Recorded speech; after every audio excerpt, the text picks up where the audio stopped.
Hello guys, welcome to my channel Journey Junction with Kirti. Happy Navratri to all of you. आज नवरात्रि का पहला दिन है जो कि बहुत ही विशेष और पवित्र माना जाता है। तो जैसे कि आप लोग देख सकते हो, मैं नहा के आ गई हूँ, रेडी हो चुकी हूँ और आज नवरात्रि का पहला दिन है, माता शैलपुत्री का दिन। तो आज से हमारा फास्टिंग शुरू है, लेकिन मैं और मेरे हस्बैंड सिर्फ नवरात्रि का पहला दिन और अष्टमी यानी कि आखिरी दिन हम दो फास्टिंग रखते हैं। तो आज हम दोनों का फास्टिंग है, तो कुछ स्पेशल बनाते हैं फास्टिंग का फरहार।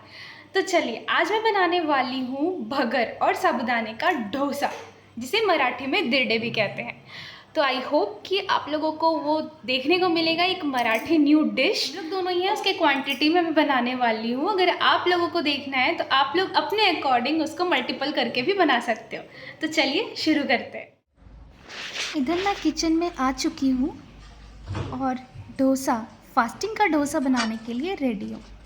अभी मैं निकाल रही हूँ साबूदाना, तो ये रहा साबूदाना। अभी मैं निकाल रही हूँ भगर, सुपर भगर। ये पिछली बार मैंने बनाया था ना, तो थोड़े ऐसा कंकड़ सा आया था, तो इस बार मैं इसे थोड़ा चुन लेती हूँ। अगर इसका पेस्ट करूँ ना तो वो कंकड़ इसमें ना आए।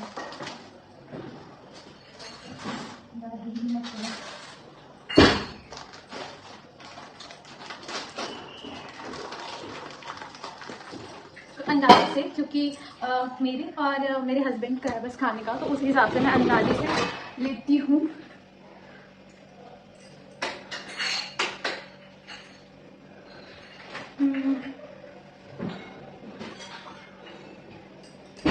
इस वाटी से, यानी कि कटोरी से, जिसे महाराष्ट्र में वाटी बोलते हैं, तो मेरे मुंह से सडनली वाटी निकलता है। तो एक वाटी भगर लेंगे हम, क्योंकि आज उपवास है। तो उपवास में कुछ स्पेशल बनाते हैं जो आप लोगों के साथ शेयर कर रही हूँ मैं, कि हम लोग उपवास में क्या खाते हैं। ये ऐसा जब साबूदाना में ऐसा पिनअप किया रहता है ना, तो ध्यान से इसका पिनअप खोलने का है, क्योंकि अगर इसका पिनअप कभी कभी क्या होता है ना, हमारे खाने में चला जाता है, और अगर ये खाने में चला गया हो और बिना देखे अगर खा लिए तो सोचो ये फिर क्या होगा। इसलिए जब भी पिन निकालिए ना, तो सबसे पहले उसे फेंकिए, फिर ही कुछ करिए, इधर उधर मत डालिए। तो एक वाटी भगर लेते हैं, तो इसे फटाफट चुन लेते हैं, इसमें कोई कंकड़ ना हो। अगर कंकड़ मिले तो उसे हटा लेते हैं तुरंत। ये देखिए,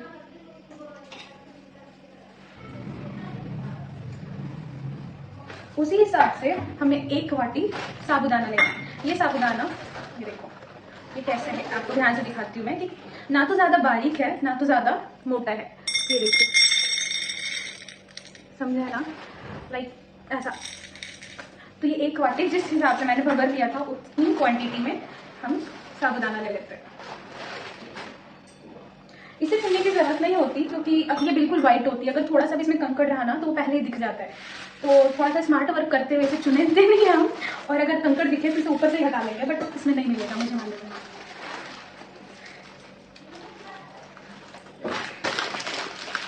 इसे पहले जगह पे रख देते हैं।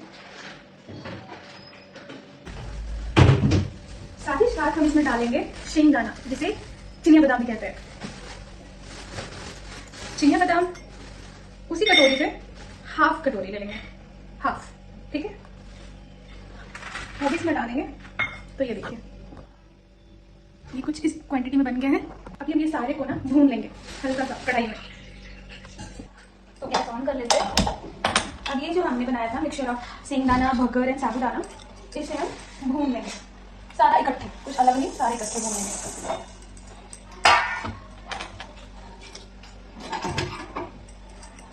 एक स्पैचुला लेंगे जो कुछ इस टाइप का है, जिसे ये भूनने में आसानी पड़ेगी।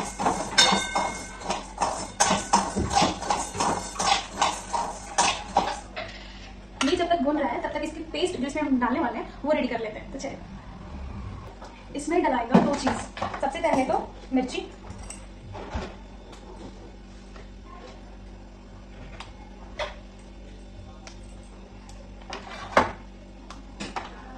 अगर ऐसे लाल मिर्ची हो ना तो ये सबसे पहले यूज करें, क्योंकि ये सबसे पहले सूखता है, और लाल मिर्ची का ना थोड़ा सा दिखने में भी सुंदर लगता है खाने में। इसे हमें हल्के हल्के आंच पर भूनते रहना है। मिर्ची हिसाब से ले लेते हैं।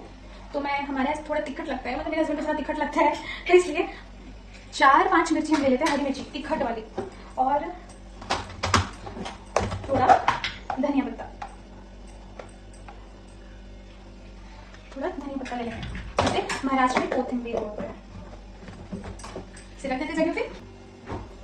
क्या होता है ना, जब हम सामान निकालते जाए ना, और उसे अगर जगह पे साथ ही साथ रखते जाए ना, तो पसारा कम होता है। खाना बनाने के समय क्या होता है ना, अगर हमारा नीट एंड क्लीन रहे ना स्पेस, तो ध्यान बिल्कुल खाने पे जाता है। अगर इधर उधर सामान बिखरा रहे ना, तो पता नहीं क्यों ध्यान वहीं जाता है कि ये खराब है, इसको पहले हटा देते हैं। तो ये शेंगदाना मैंने साइड में इसलिए रखा है कि इसे थोड़ा सा मैं फ्राई कर लूंगी बाद में, तो ऐसा, क्योंकि उपवास है और शेंगा नमक चलता है, शेंगदाना भी चलता है, तो हल्का सा इसे तिखट मसाला देके थोड़ा टेस्ट इनहांस होगा। क्योंकि क्या है कि उपवास में ना ऐसा सिंपल खाया नहीं जाता, कुछ तो ऐसा लगता है थोड़ा तीखा हो गया। मिर्ची को धो लेते हैं,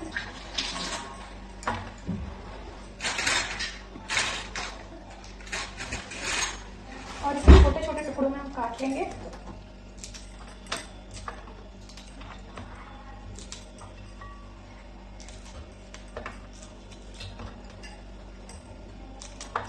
आज माता शैलपुत्री का दिन है, तो शैलपुत्री को वाइट या फिर ऑरेंज फेवरेट होता है, इसलिए आज मैंने ऑरेंज साड़ी पहनी है। क्योंकि जिस तरह मुझे दिख रहा है कि ये हो चुका है, तो गैस को ऑफ कर देते हैं और इसे एक ताट में, थाली में हम निकाल देते हैं, थोड़ा ठंडा होने के लिए। क्योंकि इसे हमें मिक्सर में पीसना है, जब तक ये ठंडा नहीं होगा मिक्सर में पीस नहीं पाएंगे, इसीलिए पहले ही हम इसे निकाल के रख देते हैं।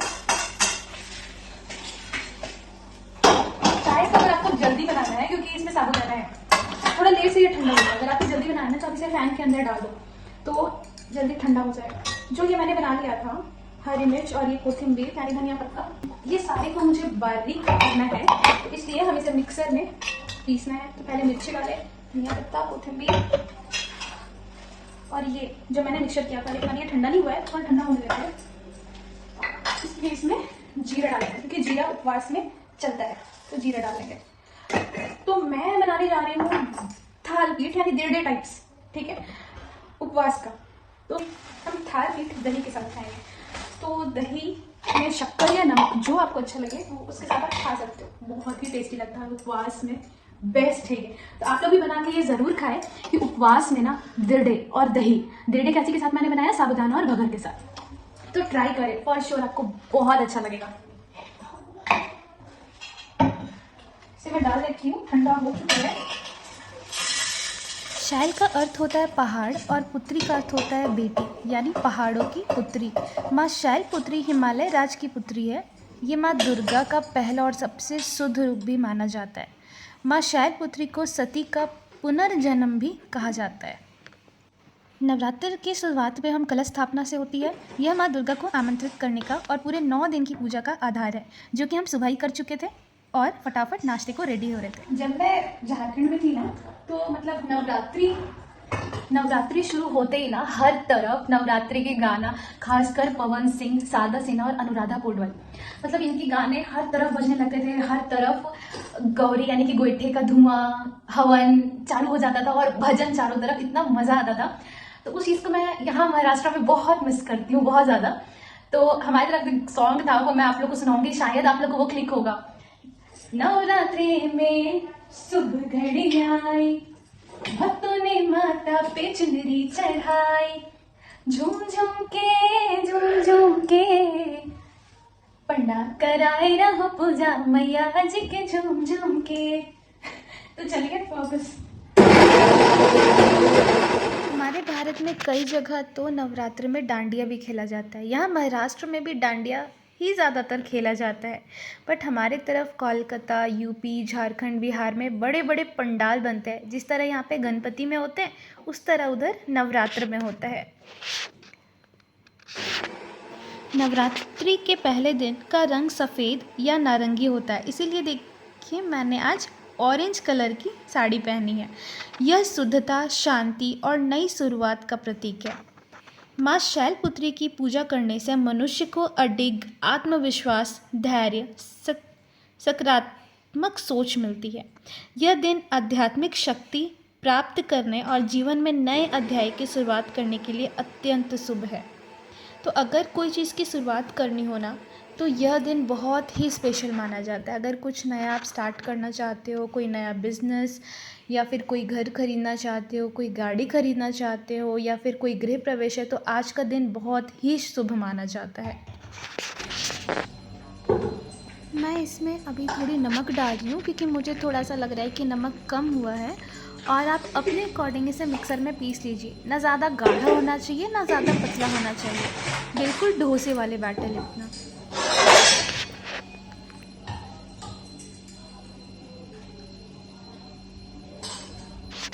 अभी मैं शाम के लिए साबूदाना भिगो रही हूँ क्योंकि सुबह तो डोसे हो गए फास्टिंग के। अभी शाम में खाने के लिए साबूदाने की खिचड़ी बनाऊँगी मैं। अगर साबूदाने की खिचड़ी का भी आप लोग को व्लॉग चाहिए तो मैं अगले दिन इसका पोस्ट ज़रूर कर दूँगी। इधर मैं साबूदाना भिगो रही हूँ उसी वाटी से जिस वाटी से मैंने सुबह 1 वाटी साबूदाना और 1 वाटी भगर लिया था। तो अभी सिर्फ साबूदाना खाना है तो 2 वाटी मैं साबूदाना ले लूँगी। अभी इसे अच्छे से पानी से धो लेते हैं और जितनी भी इम्प्योरिटीज़ है उसे हम निकाल देंगे, यानी जितनी भी गंदगी है। अच्छे से इसे 2-3 पानी से धो लेंगे कि कोई भी इम्प्योरिटीज़ में ना रहे। अब ये बिल्कुल अच्छी से धुल चुकी है, ये देखिए। अब इसमें थोड़ा पानी छोड़ देंगे, उतना ही जितना ये मतलब प्रॉपर इसमें पता चलना चाहिए कि साबूदाना डूबा हुआ है। हमें ज़्यादा पानी नहीं डालना, ज़्यादा पतला भी नहीं करना। देखिए इतने के अकॉर्डिंग हमें पानी डालना है। तो अभी इसे ढककर हम छोड़ देंगे। साबूदाना 4 से 5 घंटे में अच्छे से रेडी हो जाता है।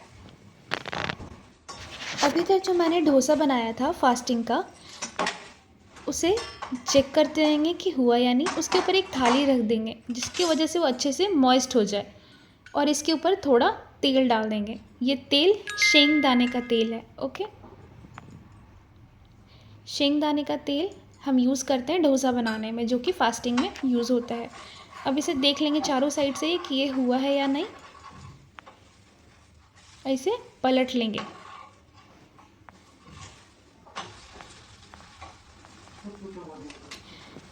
किसी किसी आदत है ऐसे किचन में कुछ तो भी हरकतें करने की। मुझे तो किचन में पता नहीं क्यों बहुत सारे डांस स्टेप्स सूझते रहते हैं, कुछ तो कुछ मैं करते रहती हूँ। ये देखिए एक साइड मैंने ये जो बादाम है उसको मैंने फ्राई कर लिया है। हल्का सा घी, नमक, तिखट यानी लाल मिर्च और हल्का सा पीटी शक्कर डालकर, जो कि इसके साथ खाने में कुछ चटपटा सा फ्लेवर आएगा। ये देखिए रेडी हो गया है मेरा डोसा, थाल पीठ जिसे भी बोलते हैं, और साथ में दही और ये शेंगदाना यानी मूंगफली। तो चलिए टेस्ट करते हैं। काफ़ी टेस्टी बनी थी लिटरली। बस आज के ब्लॉग में इतना ही। आप सभी को नवरात्रि की ढेरों सारी शुभकामनाएं। माँ दुर्गा आपकी सारी मनोकामनाएं पूरी करे। कल फिर मिलते हैं डे 2 की एक नई वीडियो के साथ। तब तक के लिए चैनल को सब्सक्राइब करें, लाइक करें और शेयर करें, और हमेशा मुझसे जुड़े रहें। थैंक यू सो मच पूरी ब्लॉग देखने के लिए।